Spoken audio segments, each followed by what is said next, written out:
bienvenue encore pour cette dernière session de Comme un guide de poche. Et donc, on est dans un restaurant, on prétend être dans un restaurant où c'est chaleureux. Donc, bienvenue à tout le monde. Donc, on va tout de suite au bar.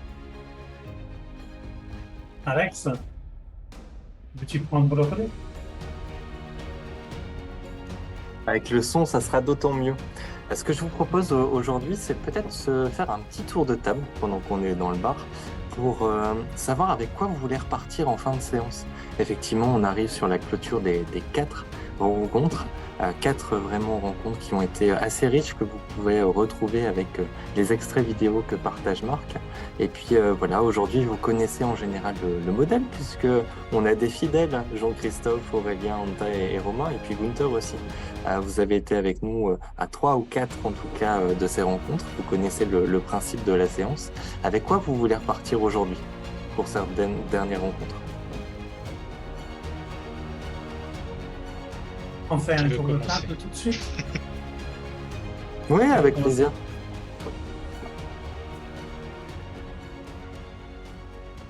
Je prends la main.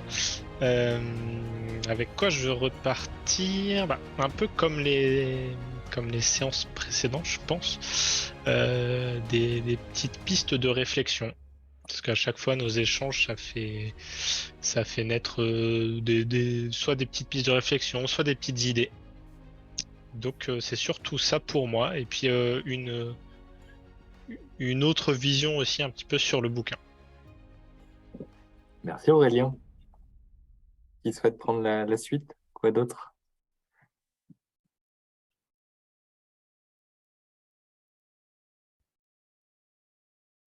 Je peux parler si vous voulez. J'ai expérimenté Scrum il y a à peu près 7 ans. J'en ai gardé un très mauvais souvenir et le fait d'avoir assisté à ces séances, en fait, ça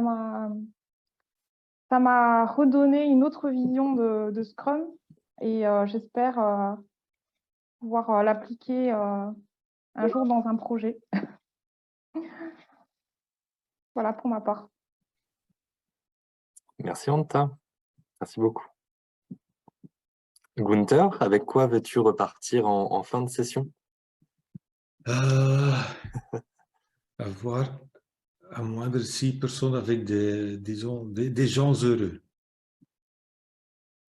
Sort of people feeling engaged to go back to the workplace and maybe try out some new insights. I think my overall idea is always in everything I do is to plant a lot of seeds, hoping, but you never know if at least one of them comes out and turns into a beautiful flower or a plant or a tree.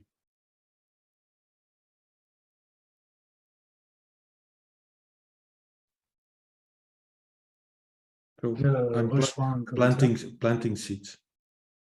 Je rejoins Gunther que ce qu'on a parcouru depuis 4 semaines, ce que je veux partir aujourd'hui, c'est avec la clôture de ces discussions autour du livre de compte. Et que tout le monde aussi parte avec des nouveautés, des choses qu'ils n'avaient pas vues avant, qu'ils n'avaient pas entendues avant, et que ça les donne plein d'idées de s'améliorer et continuer sur leur voyage. En tout cas, c'est le cas de moi déjà. Donc, j'espère aussi qu'on continue ce voyage ensemble jusqu'à la fin de la soirée. Et je suis très heureux d'être avec vous. Merci à vous. Alors, je passe la parole à Romain. Ce que j'aimerais ramener, je sais pas trop, je vous avoue, moi je suis venu surtout ici pour avoir des discussions et des points de vue différents sur ma pratique de ce que je peux faire Scrum au quotidien.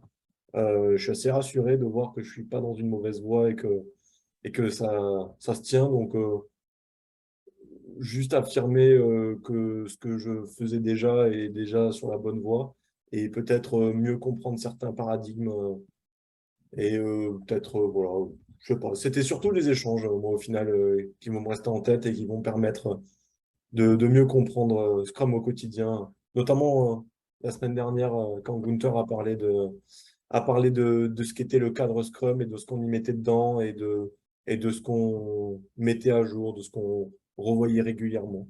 Donc voilà, pas mal de petites choses comme ça. Et c'est tout pour moi. Je peux envoyer la balle à Jean-Christophe, du coup. Yes. Moi, c'est un petit peu comme vous tous. Je suis venu d'abord et avant tout pour des échanges.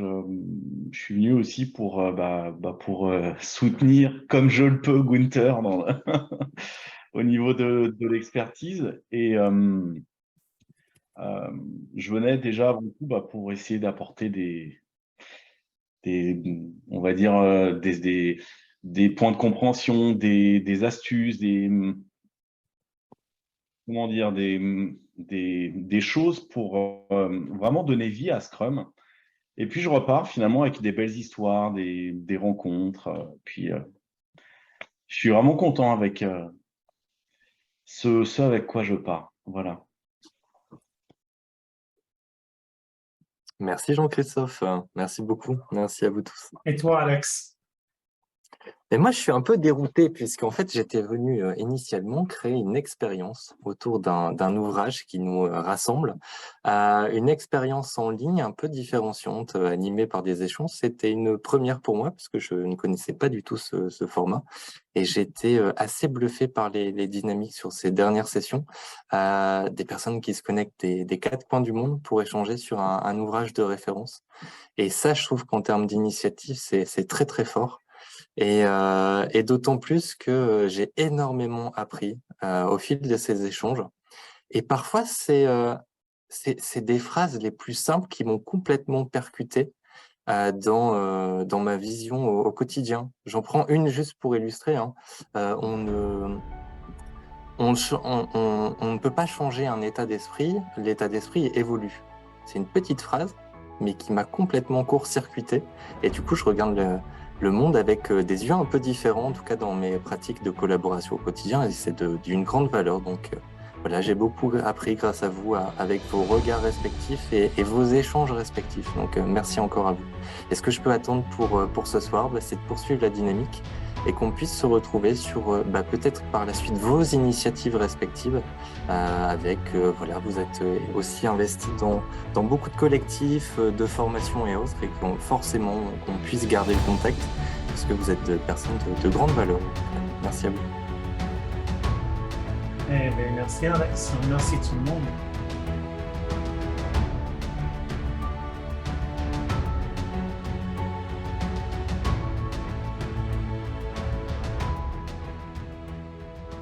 Donc, on a 1, 3 et 5, 2. Donc, on va commencer avec, ça m'a inspiré les questions puissantes à se poser pendant les événements. Et quelqu'un a créé ce post-it. À mon avis, c'est Jean-Christophe.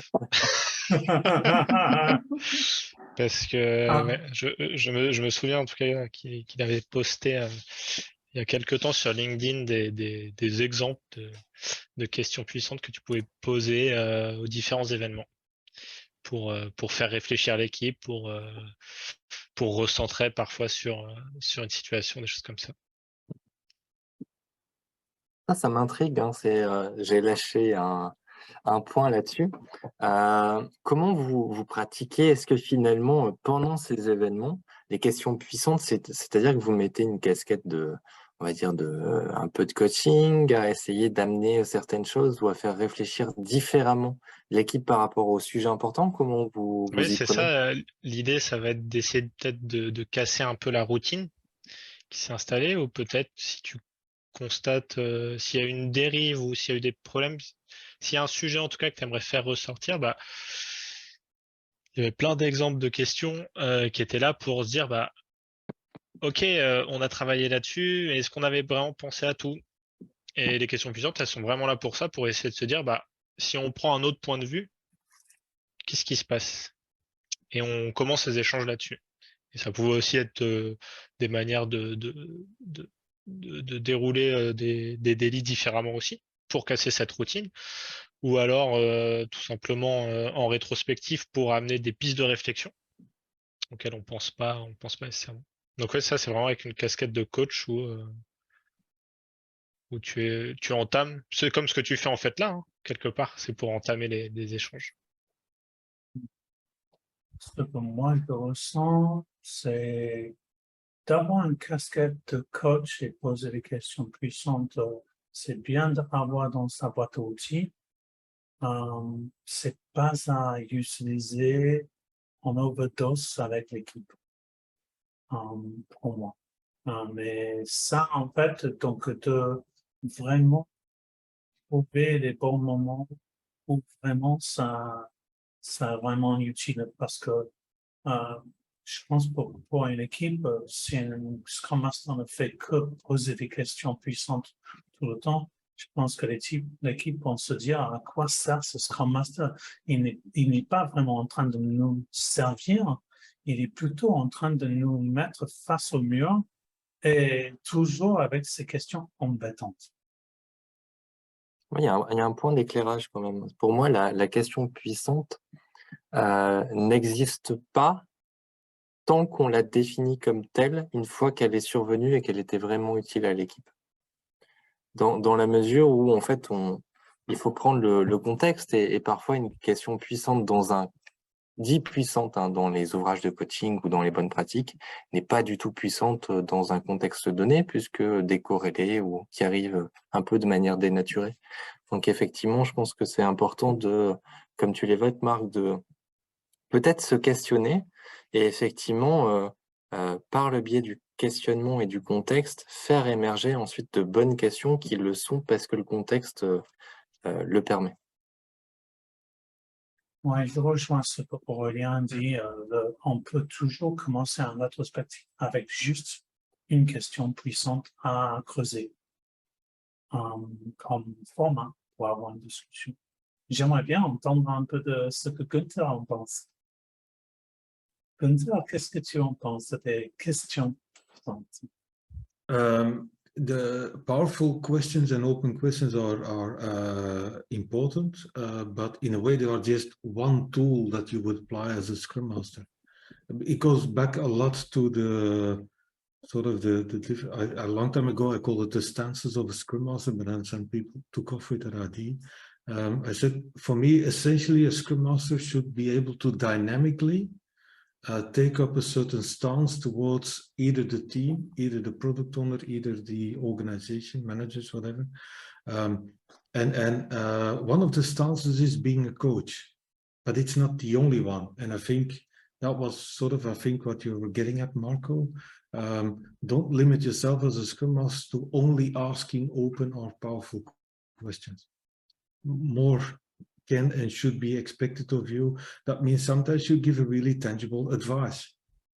People have a problem, they want to know what to do now, and it's okay based upon your experience to say, hey, have you tried this? You know what, a long time ago I tried this, like all the tactics that we see on the screen. Have you considered something like pair programming? Did you ever think about, I don't know, test first development? Have you tried out changing the way that you estimate? Have you tried out changing the tactic that you've tried estimating in? So in that sense, both Alexander as Marco, you're both right. So powerful questions, yes, but it's not the only thing that you should do as a Scrum Master. Another way that I found interesting to make people think and reflect is to not say anything, but sometimes look really surprised. So, and then look around the room, and then people see, is there something wrong with it? No, I was just surprised by what is happening now. Okay, and why is that? No, really.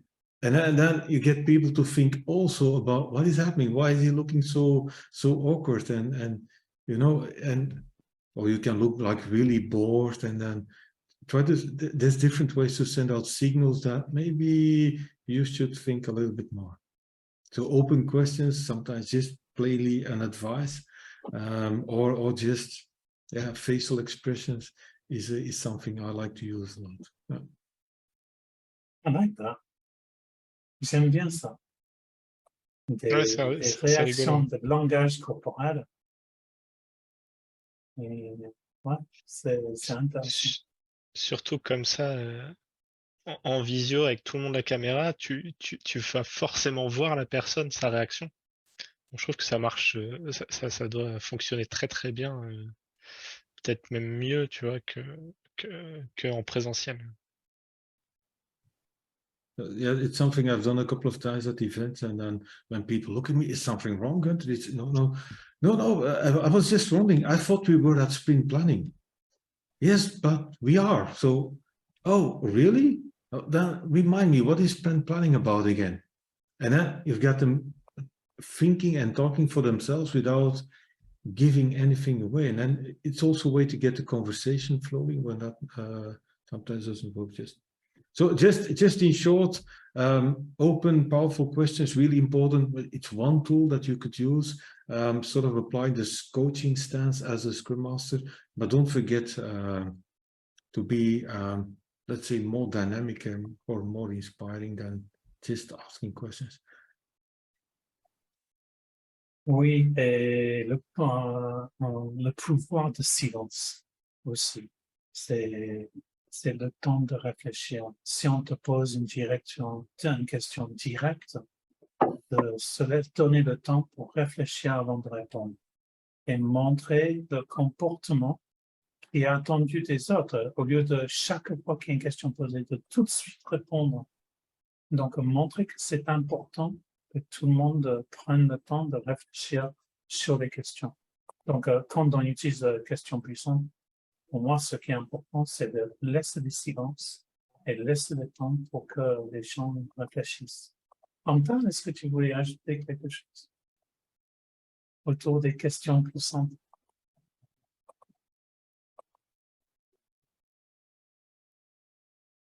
Antoine, est-ce que tu voulais ajouter quelque chose autour des questions puissantes? Non, j'ai rien d'autre à ajouter. On passe au suivant. Ça vous va? I want to add one little aspect about open questions. Also, there's this beautiful practice which is called active listening. Mhm. I don't know if you heard about it. So if people answer your question, also actively listen. Don't immediately respond, don't make too many assumptions. So active listening is also really important. So all those things are connected. Cool. Sorry Yeah. for that. That's okay. Les trois niveaux d'écoute. Donc, qui va au profondément d'être vraiment présent et d'écouter au-delà de ce qu'il dit. Tu as déjà entendu parler de ça, Aurélien et Antoine? Oui. Pas dans le... Alors, c'est rigolo parce que j'en ai entendu parler évidemment il y a longtemps. J'essaie de le pratiquer, mais je me suis jamais fait la réflexion de se dire que c'était quelque chose qui était une bonne pratique, en fait, tout simplement.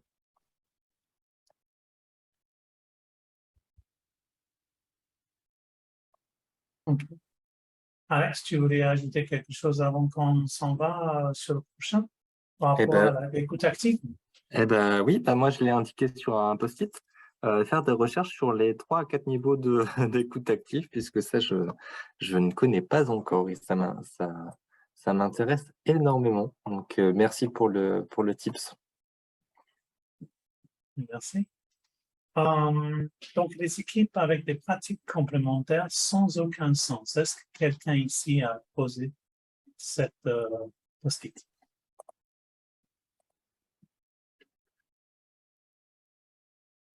Ah oui, non. Moi, j'avais voté pour ce post-it parce que j'étais curieuse de savoir quelles sont les pratiques complémentaires, enfin, les retours d'expérience qu'il y a eu. Quel genre de pratiques est-ce que vous avez eu qui n'ont eu aucun sens? J'étais intéressé aussi, je pense.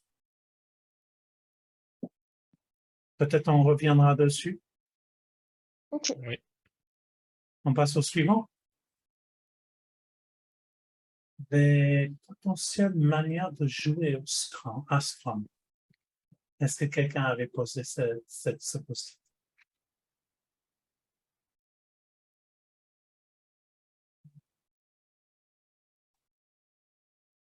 Moi, j'avais voté en tout cas, je crois.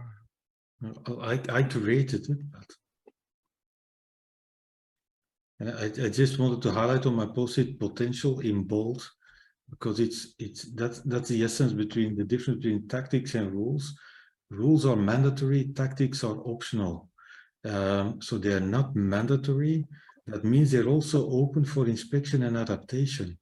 If you're applying a tactic, a way to play the game, and it's not working out, think about it, feel it in yourself, feel it with your teams, it's not working out. Should we abandon the tactic? Should we tweak it, fine-tune it, do something else? So I wanted to focus on the idea that there are potential or optional ways to play the game. There are many, many, many of them. So it's not because once upon a time you've decided to go for a certain way of playing that you have to keep doing that for the rest of your life. Yeah, tout à fait agree. Je suis entièrement d'accord. On peut toujours trouver déjà dans le manifeste agile, quand quelqu'un décrit qu'est-ce que c'est agile, c'est un état d'esprit qui est défini par 4 valeurs et décrit par 12 principes manifestés dans des illimités nombres de pratiques agiles. Et donc, il y a tellement de choix pour utiliser, pour estimer, pour forecaster, pour faire des prévisions, pour faire des pratiques pour utiliser dans un événement Scrum, que ce soit un daily, que ce soit un rétrospectif. Il y en a tellement. Donc, oui. Yeah. And even if the team is playing by a certain tactic and it feels like it's still going okay, even then, one of the sort of the baselines we have for the role of the Scrum Master is challenging the status quo. Mm-hmm. So even if it seems to be working, it's still okay to challenge that. Is it working? Is it still the best possible way? If it is, fine, but it has to be, for me, it has to be a conscious decision. It doesn't have to be changed, but making the decision to not change it is also a decision, which is better than just automatically go on and go on and go on. A few years ago, I read a book about things about innovation, and it was called a book called The Geography of Genius. And the author had traveled to several places around the world where at some point of human history, there was a lot of innovation happening. And one of the places was Edinburgh in Scotland, somewhere around, I don't know, 15th, 16th century. And I've remembered that. Why? Because they had this thing that they called the doctrine of improvability. There must be a better way. There is always a better way. That reminded me of the role of the Scrum Master, challenging the status quo. If you think everything is going fine, act upon the doctrine of improvability. There must be a better way. Je suis tout à fait en phase avec ça, d'autant que je sais pas si pour vous, vous pensez la même chose, mais j'ai l'impression que quand on est un Scrum Master dans une équipe, au bout d'un moment, ça devient difficile justement de challenger un peu le statu quo et de voir les dérives qu'il pourrait y avoir, des choses comme ça. Parce que tu es avec l'équipe, tu vis avec l'équipe, tu transpires avec l'équipe. Tu as tes visières et tu as du mal en fait à prendre la hauteur que tu pouvais avoir au début. Yep. Et moi, je trouve que c'est bien. Pour moi, en tout cas, une des bonnes pratiques, ça devrait être aussi de dire, bah, le Scrum Master, c'est pas si mal que ça change régulièrement, tu vois, quand il y a une communauté de pratique dans une équipe, bah, que les gens changent d'équipe, par exemple, ça peut être des choses comme ça, Ou moi, en tant que consultant, j'aime bien aussi dire, OK, bah, alors, pendant un an, je vais être super, je vais être à fond. Je sais très bien qu'au bout d'un moment, je vais avoir peut-être moins de motivation, moins de niaque, ou juste, je verrai plus les choses. Et c'est bien de changer. Yeah. My perspective on that problem Aurélien, is the following. I think it's for a Scrum Master, a very natural position to have one foot in the team and one foot outside of the team. There was a long time ago, I remember around 2006, 2007, that I really had emotional problems with that because I really wanted to be part of the team that I was working with by then. And I noticed I wasn't invited for everything and all the offsite activities and whatever. And they sometimes went out for whatever pizza without me. And I felt like really disturbed. It felt painful to me. And then after I brought it out, I took it to the team. So taking it to the team is also a very important principle. So I took my worries, my concerns, my sorrow that I was feeling, even I just at some time it just came out in some retrospective with the team. And then after really great conversation, I realized, oh, it has nothing to do with me as a person. And it's even fine because it seems I've been doing a sort of good job as a Scrum Master because they have really gelled as a team. They have really improved in cohesion in the team, which means they're not always inviting me. And they explain, no, there's nothing. You do a great job. We love you. You're a really great Scrum Master. We just do those things. And then I realized, so having one foot in the team and one foot outside the team is a natural position and even a good one for the Scrum Master. But you have to be able to come to terms with that and deal with it and accept it. Oui, j'aime bien. Do you recognize that, Aurélia? Because you say in order to be able to challenge, you have to sometimes maybe move to another team. Another way to look at it for me is, yeah, having one foot in a team and also consciously almost try to keep one foot outside of the team too. Why not? Oui. Ça me fait penser justement à ma dernière mission où j'étais vraiment impliqué avec l'équipe, mais plus que ce que j'imaginais. Et ça, quand je suis parti, ça a été aussi difficile. Yeah. Now the idea of the one foot outside of the team is obviously also because you also have to work with the organization, with managers, stakeholders, whatever. I don't know, the IT managers, release departments, whatever you can imagine. So that's also the aspect of one foot outside of the team. You just naturally can't be with the team full time, all the time, every single minute of every single day. Because that means neglecting an aspect of your role as a Scrum Master in educating, re-educating, reforming the organization. Oui, ça peut être un peu lourd d'être toujours avec l'équipe, de ne pas laisser de l'autonomie, de ne pas laisser de l'autogestion. Il faut se doser en fait, ou quand est-ce qu'ils ont besoin, il faut ouvrir la porte pour assurer que quand ils ont besoin de toi, qu'ils vont te solliciter, qu'ils savent que tu es là pour ça. Donc, oui, j'aime bien ça. J'aime bien ça, ce que Gunther nous a partagé.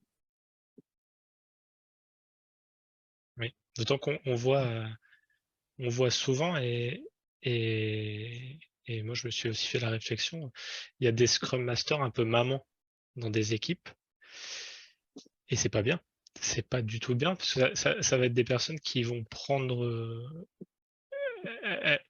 en voulant bien faire, elles vont en fait amputer l'autonomie de l'équipe parce qu'elles vont vouloir prendre à leur charge des petites choses du quotidien.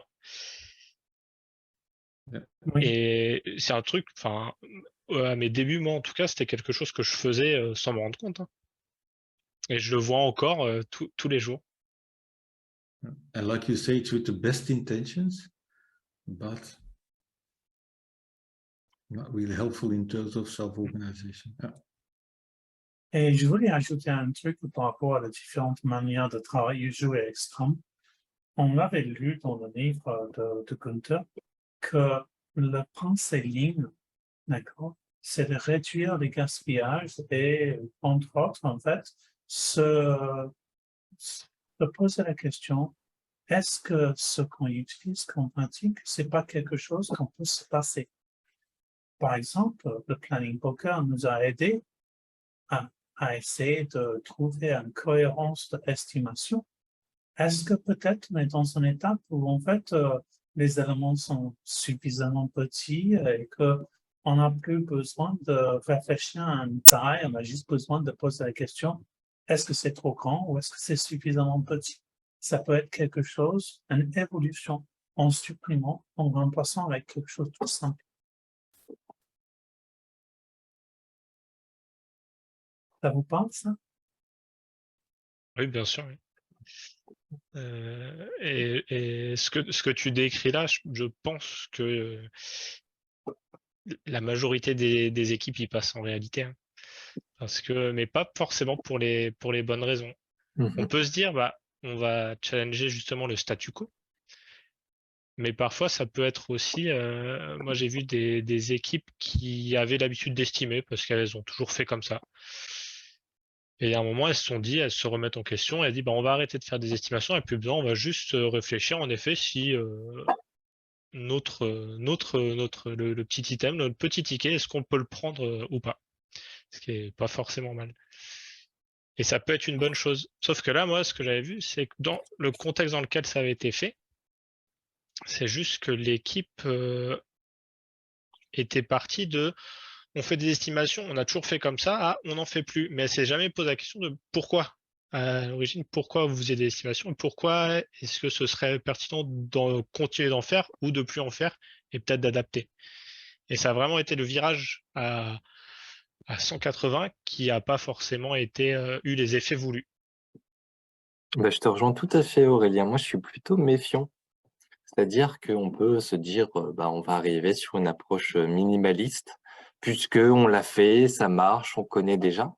Or, beaucoup d'équipes, par approche minimaliste, se disent, finalement, Daily Scrum, on connaît, on sait ce qu'il en ressort, les questions, on les connaît. S'il y a question type ou non, ça c'est un autre sujet. Mais effectivement, on peut s'exenter de ça puisqu'on l'a pratiqué pendant 2 ans maintenant. Je suis plutôt méfiant. J'ajoute à ça que pour vouloir en fait savoir si la suppression d'une pratique n'a pas d'effet, c'est l'empirisme.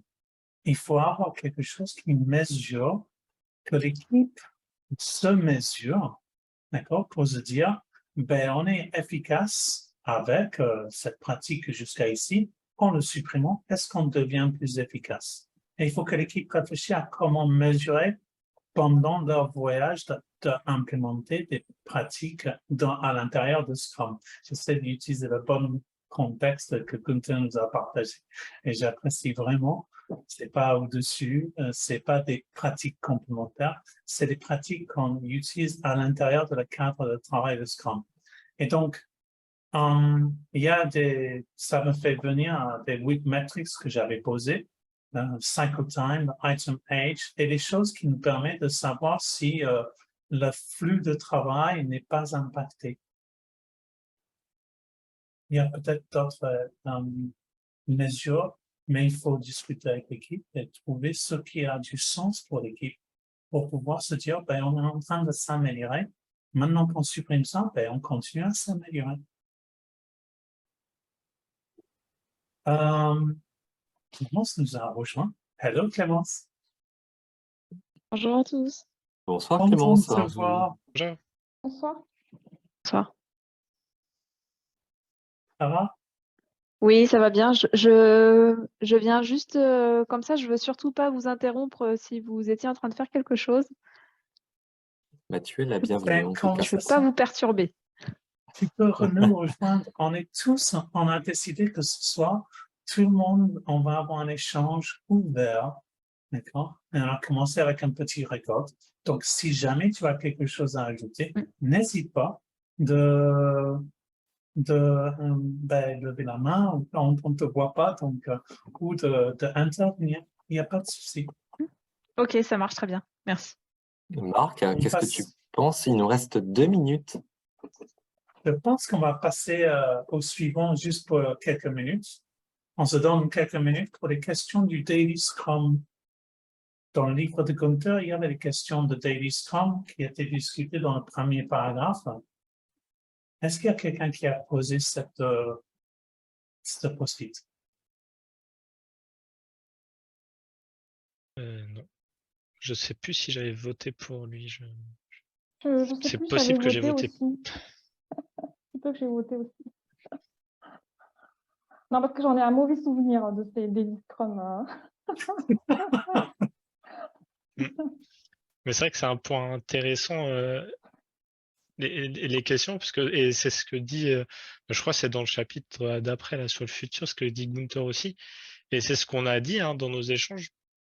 On a parfois des bonnes intentions qui soit sont néfastes, soit n'ont pas les effets voulus. Et j'ai l'impression que pour les questions, c'était un petit peu ça. Elles ont été appliquées sans chercher à comprendre le sens derrière, ce qui fait qu'au final, elles se sont retrouvées à desservir le framework plus qu'à le servir. Et le plus simple, c'est pour ça, ça a été au final de les retirer du Scrum Guide.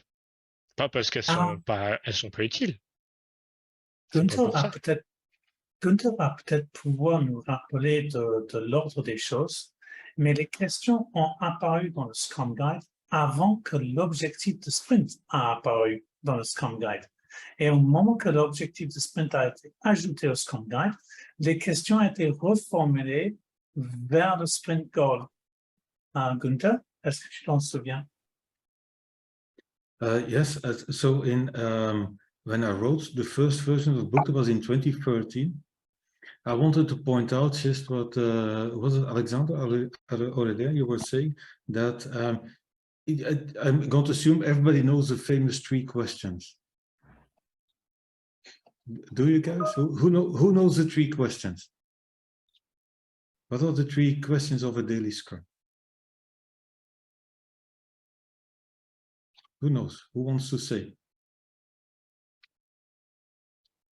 C'est des questions interdites, on n'a pas le droit de les dire. les 3 questions que tout le monde pose de manière... Que tout le monde pose, ben oui. Qu'est-ce qu'on a fait hier, qu'est-ce qu'on va faire aujourd'hui et quels sont nos... Ouais. Qu'est-ce qui nous reste à faire? Yeah. So, and when I wrote the first version of my book, and that was sort of against the rules of Scrum, I wanted to highlight that you can answer the 3 questions and still not live up to the purpose of the daily Scrum.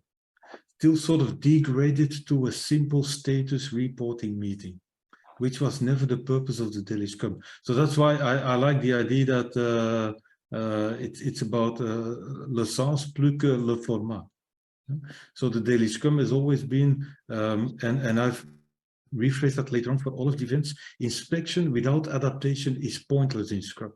So using any of the events to only look back at the past, let's say only for the inspection part, without turning your eyes on the future is pointless, because it's all about adaptation. And that's also for the daily Scrum. If you have a full team answering the 3 questions one by one in the daily Scrum, that doesn't necessarily make a great daily Scrum.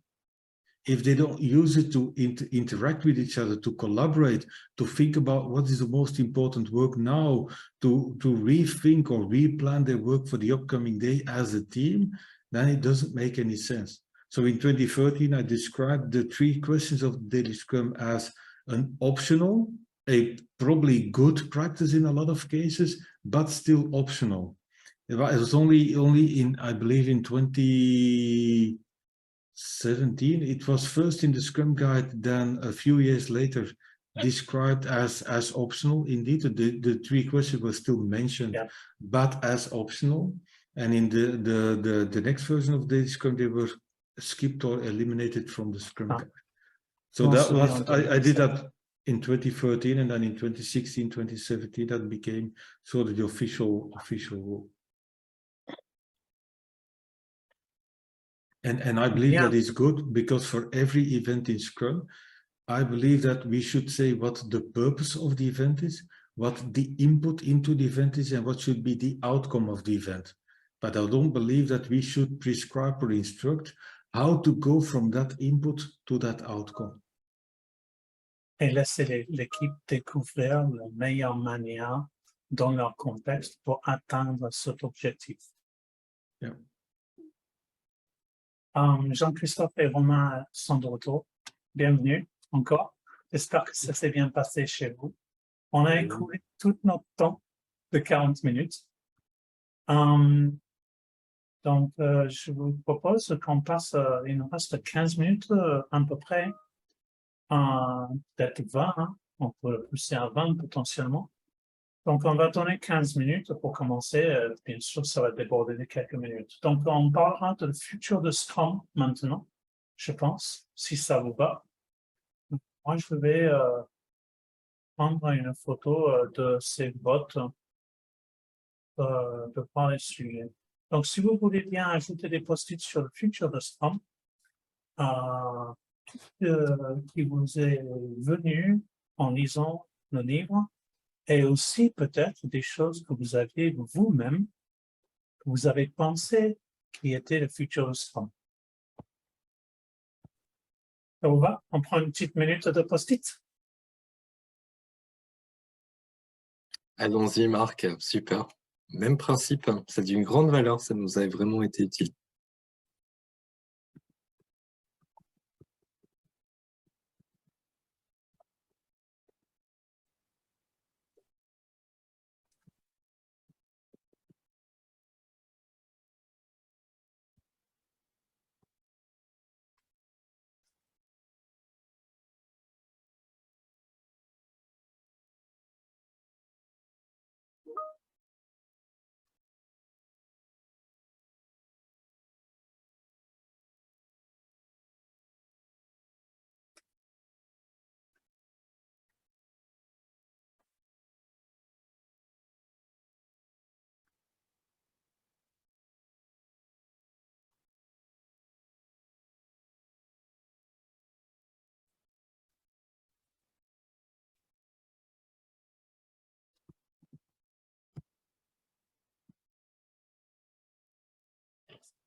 Oui, je vais lancer les 15 minutes. Je pense qu'on garde une petite minute si vous avez quelque chose d'autre à ajouter.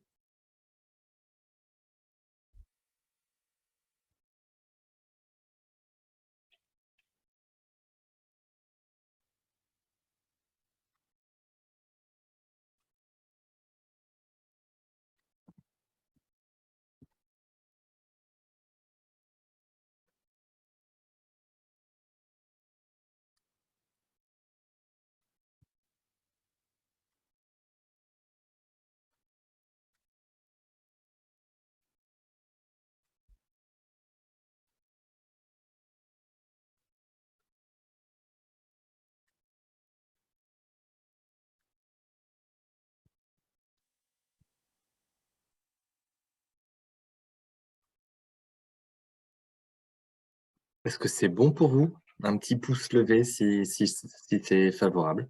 1, 2. Manta est de retour pour le pouce. Super. Clémence, est-ce que c'est bon pour toi? Oui, c'est bon aussi. Génial, merci. Alors, ce que je vous propose, il y a moins de post-it. Malgré tout, est-ce qu'on passe au crypte? Peut-être que chacun puisse évoquer en quelques mots le principe, en fait, ce qu'il y a derrière, puisque un vote sur quelques pots de mots, c'est des fois difficile. Est-ce qu'on peut prendre le temps juste en une phrase à définir le post-it, si c'est bon pour vous? Alors, c'est bon. Scrum ne peut pas être le but de Scrum. Moi, j'ai joué simple à ce coup-ci, j'ai mis directement des citations du livre. Parce qu'en fait, cette phrase, c'est presque bête, mais aujourd'hui, il n'empêche que les entreprises, il y en a, on peut se demander, pourquoi elles utilisent Scrum? Et souvent, ce que j'ai vu, moi, c'est que c'est politique. Elles font du Scrum pour faire du Scrum parce que c'est bien, parce que ça fait venir les gens, peut-être, je ne sais pas. Le premier sujet, merci Aurélien. Deuxième sujet, Scrum ne sera pas appelé Scrum. Ah, ça, c'était moi. Donc, parce que le taylorisme ne s'appelait pas vraiment le taylorisme du passé. Donc, dans un futur, on va plus avoir les deux paradigmes et on va avoir, j'espère, comme le livre dit, un monde où en fait le travail de l'homme, c'est d'utiliser le cadre de travail agile. Et c'est ça, ben, on ne parlera plus du mode Scrum, on fera le travail.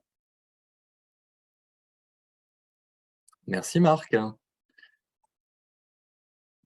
Alors, transformer les organisations avec Scrum, toutes les chaînes de valeur seront impactées. Alors ça, c'est moi, pour le coup. Et effectivement, c'est un schéma qui m'a vraiment plu à la fin, que je vous partage là. C'est le volet systémique de Scrum qui m'a vraiment plu. Donc voilà, si vous voulez en parler, c'est juste là. Scrum va devenir une norme. Oui, donc c'est moi qui ai posé ce post-it. En fait, ça rejoint celui de Marco sur Scrum ne sera pas appelé Scrum. Donc pour moi, c'était un peu une curiosité de voir que Scrum va devenir une norme, sachant que on a mis énormément de temps à passer du paradigme industriel au paradigme agile. Donc voilà, c'est une découverte. Merci Anta. Médiocristan et extrémistan.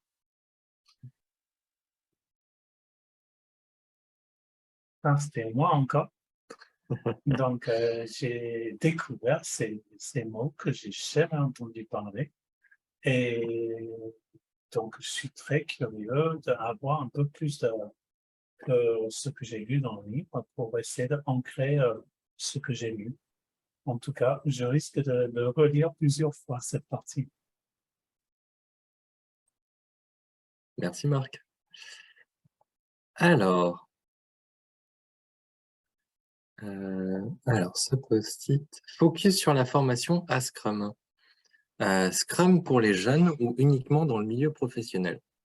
Alors, j'ai déposé ce post-it puisque je m'interroge en fait et je compte sur votre expérience pour avoir un autre regard.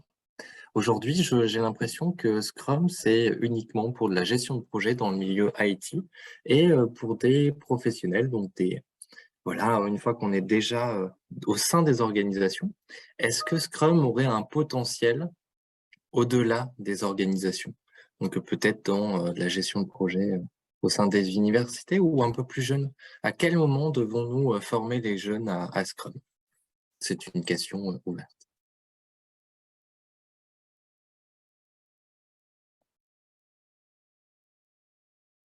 Cela nécessite un sens de l'urgence. Oui.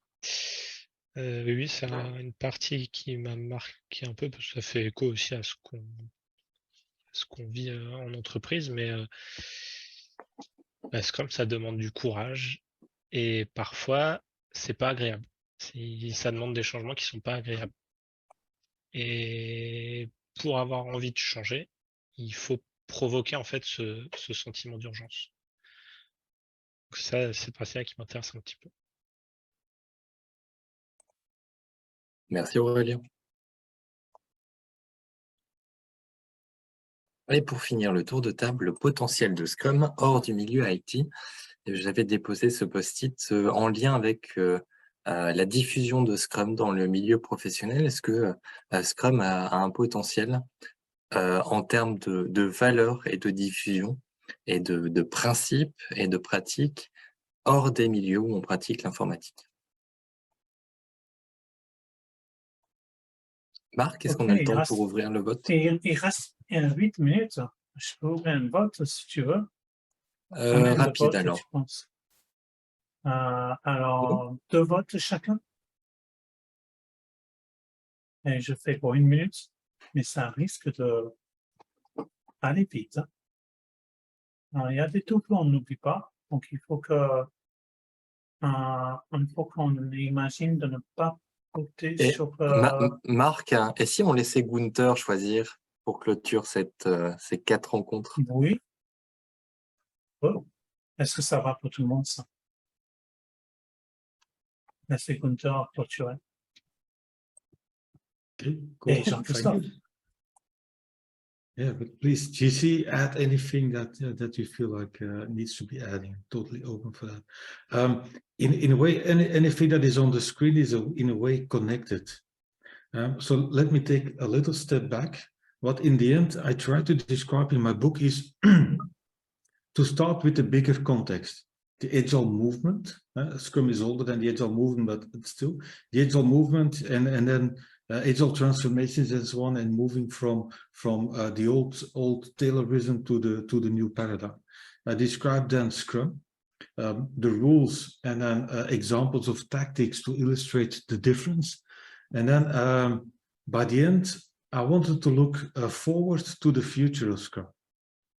In a couple of ways. My biggest observation, and you've added that on the screen, and at least in what you said, is that Scrum is often initially at least adopted as the new IT process.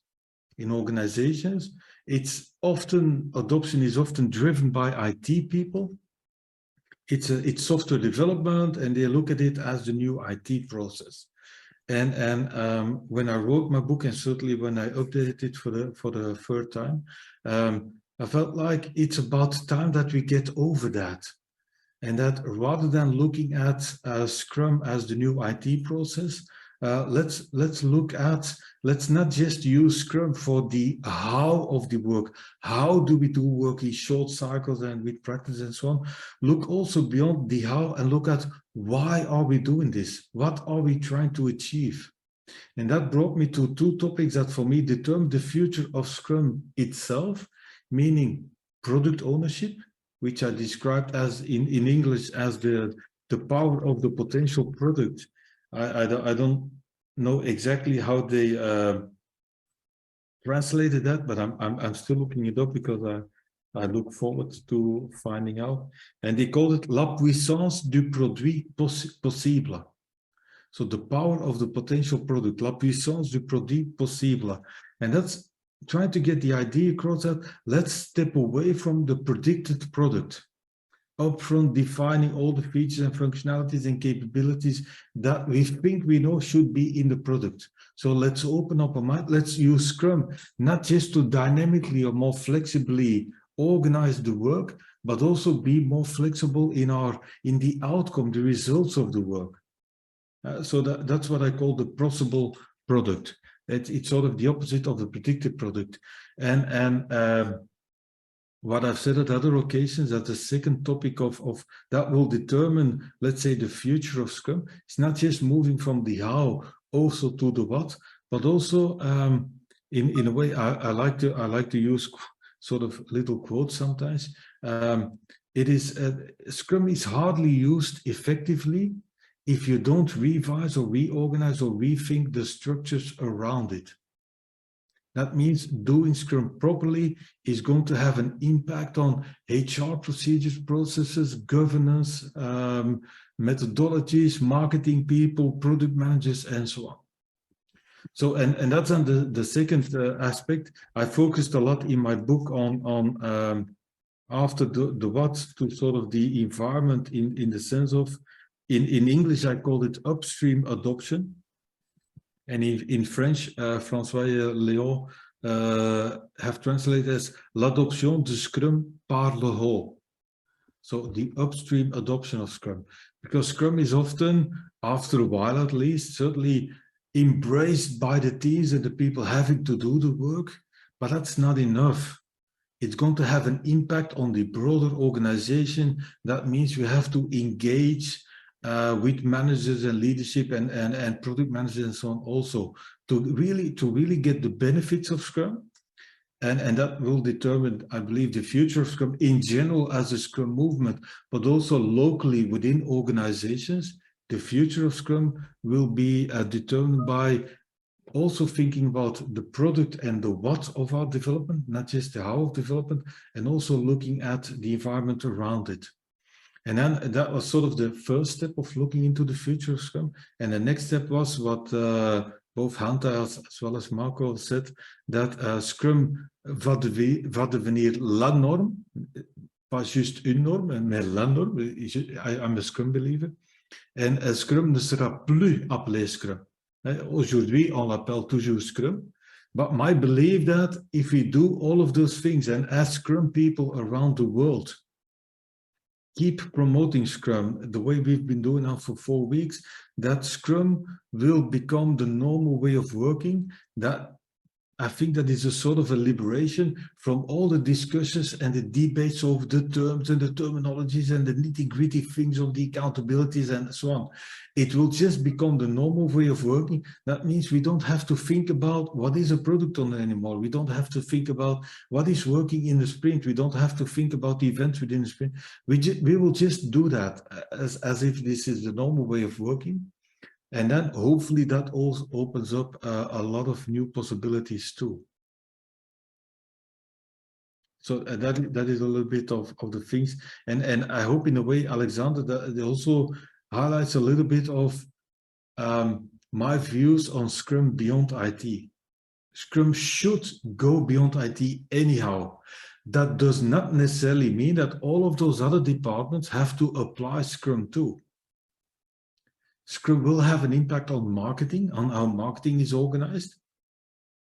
I'm not saying that the full marketing department should now run on the Scrum process, but they should rethink how they work as the organization is adopting Scrum. Like HR should rethink how they work, how they deal with people, how they do performance reviews based upon the fact that the organization is now adopting Scrum. That's one aspect. The other aspect of Scrum beyond IT is that a lot of organizations are facing more and more complex circumstances, which has to do with the mediocrism and extremism thing, which, by the way, are terms that come from a book from Nicholas Nassim Taleb. It's called The Black Swan. So in that book, Taleb described that the world is moving from what he called mediocrism towards what he called extremism. And the world of extremism is a world that is defined by extremities. In that sense, everything can go fine or whatever, but success, profit sometimes, failure might be defined by unforeseen sudden events that ruin everything.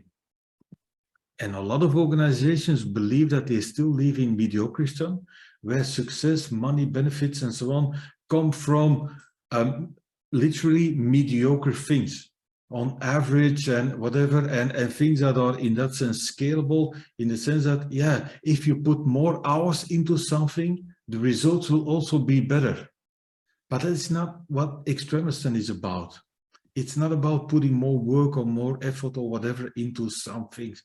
It's about being prepared for the unforeseen, the unexpected, and then trying to deal with that.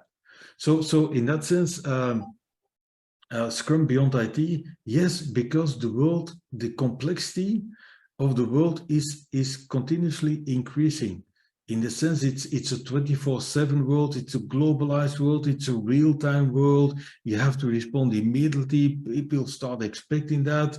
It's full of unforeseen events.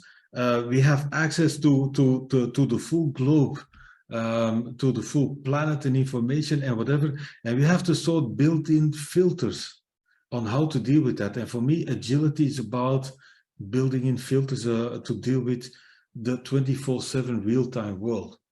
And that means Scrum is going to be applicable in a lot more domains than just IT or software development, because everybody is facing increasing complexity. And Scrum in the end is just about empiricism. It's about organizing working short cycles to be better fitted or better placed to deal with complexity. And that is not just valuable in IT. Yeah, and then that realization of this is not mediocre Scrum, this is extremist Scrum, that often requires a sense of urgency.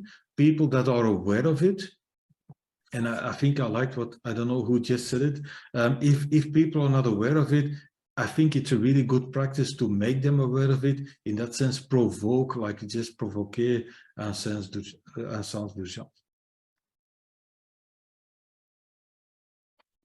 I think I've tried to treat all of the post-its in my little couple of minutes. Okay. I think Alex, because Jean-Christophe and Romain came back, they didn't really participate. I think maybe we can just leave a quick word for Romain and for Jean-Christophe before we actually close. What do you think? Yeah. Take it away, gentlemen. Je parle en anglais. Les 4 sessions ou celle-ci? Je pense plutôt aux parties où tu n'as pas pu participer sur les tactiques porteuses de sens. Peut-être un petit mot. Il reste que 5 minutes, hein. Je préfère être honnête, ça va être difficile. Hein. Il y a beaucoup de choses à dire. Vas-y, Jean-Christophe. Je t'avoue, effectivement. Just the most important thing that springs up in your head. Voilà. Ce qui pop dans ma tête tout de suite, c'est que je vois, moi, énormément de pratiques complémentaires à Scrum qui sont totalement inutiles, voire non pertinentes aujourd'hui sur le marché. Aujourd'hui, beaucoup de Scrum Masters, malheureusement, pensent que ces pratiques font partie de Scrum. On vous parle de planning poker, on vous parle des 3 questions, on vous parle de choses et d'autres qui parfois n'ont peut-être même plus à faire en Scrum, sachant qu'on peut aller quand même vers beaucoup plus de simplicité, on peut aller vers beaucoup plus de valeur, beaucoup moins de contraintes pour les équipes. Et ça, c'est vraiment, comment dire, un combat du quotidien. C'est un combat du quotidien, il va falloir qu'on continue. Ça rejoint d'ailleurs la deuxième partie sur le futur de Scrum. Oui, effectivement, Scrum ne peut pas être le but de Scrum et Scrum ne sera pas appelé Scrum. Scrum, néanmoins, ne doit pas devenir du zombie Scrum. Parce que ça, aujourd'hui, plus on en fait, plus les gens se mettent dedans en disant « Tiens, on fait du Scrum pour faire du Scrum ». Non, c'est quoi votre objectif derrière? C'est quoi votre objectif profond? C'est ça qui va vous animer, c'est ça qui va vous pousser à changer. Effectivement, ça nécessite un sens de l'urgence. On est dedans. S'il n'y a pas d'urgence, il n'y a pas d'engagement. S'il n'y a pas de vision de pourquoi on fait Scrum et pourquoi on se met en agile, il n'y a pas d'engagement non plus. S'il n'y a pas d'engagement, je vais le répéter, mais on n'avance pas. Et puis ceux qui avancent, la plupart du temps, vous allez voir des équipes qui vont simplement suivre le mouvement. Comme disait Gunther la dernière fois, on va suivre les éléments formels de Scrum et puis ça s'arrête là. Et il n'y a pas de transformation. Et on va dire quoi? C'est la faute de Scrum. On a suivi Scrum, ça n'a pas marché. Ça n'a pas livré ce qui était promis dans le Scrum Guide. Bah ouais, mais en même temps, regardez, avec toutes les pratiques complémentaires que vous mettez, le cœur de Scrum que vous déformez, le cœur de Scrum qui n'est pas compris, la culture autour qui n'évolue pas, parce qu'on essaye encore d'appliquer Scrum dans des cultures qui datent quand même du 19e siècle aujourd'hui, des organisations du 19e siècle, tout ça mis bout à bout, ça fait quand même des sacrés obstacles à Scrum, donc je pense qu'on a encore beaucoup de travail au quotidien, vous et moi, pour continuer dans cette voie. Pour rebondir sur ce que tu viens de dire, Jean-Christophe, même les pratiques complémentaires qui n'ont pas de sens, certaines deviennent même dangereuses. Je pense notamment aux burn-down charts qui obligent les équipes à s'engager sur un périmètre plutôt que s'engager sur un objectif. Je pense aussi notamment à des pratiques comme la vélocité qui sert de comparatif entre les différentes équipes au lieu d'être juste un point pour prévoir le sprint qui va arriver interne à l'équipe. Donc, il faut vraiment faire gaffe à ces pratiques complémentaires parce que certaines sont à double tranchant. Elles peuvent soit vous être très utiles, soit vous couper un doigt ou une main, suivant ce que vous avez dit. Donc, méfiance. Oui, j'aime bien. Aurélien,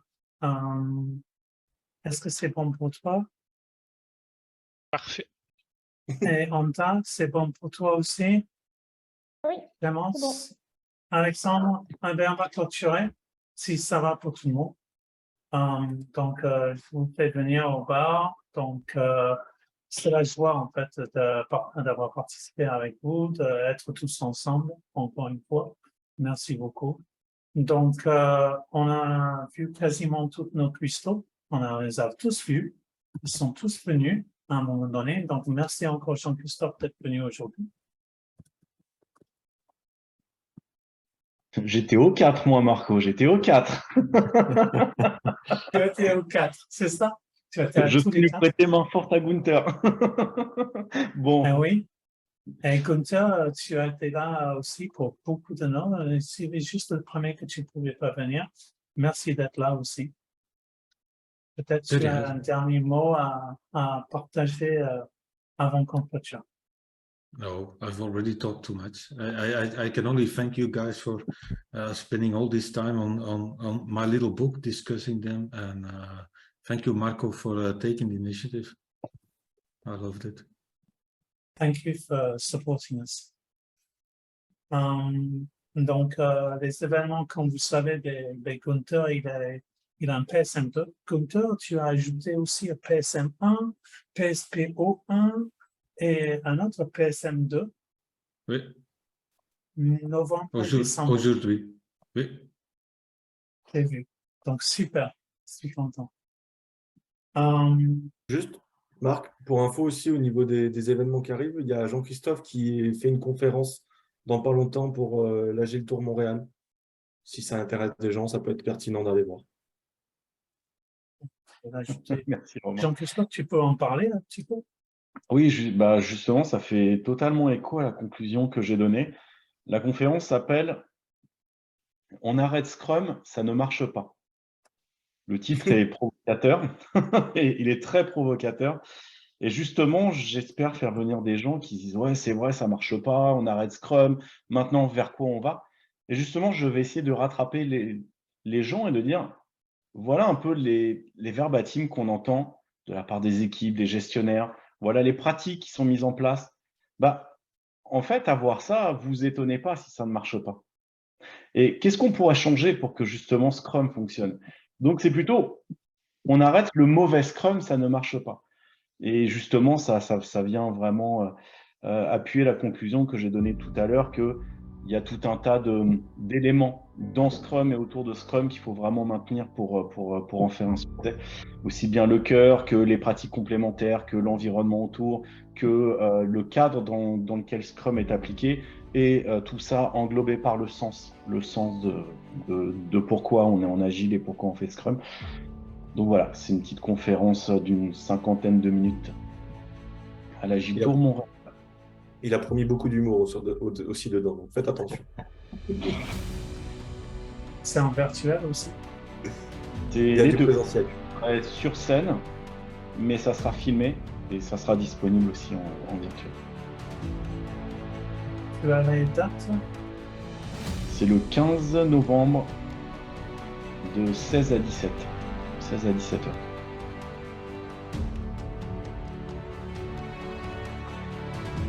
C'est l'Agile Tour Montréal, Marco.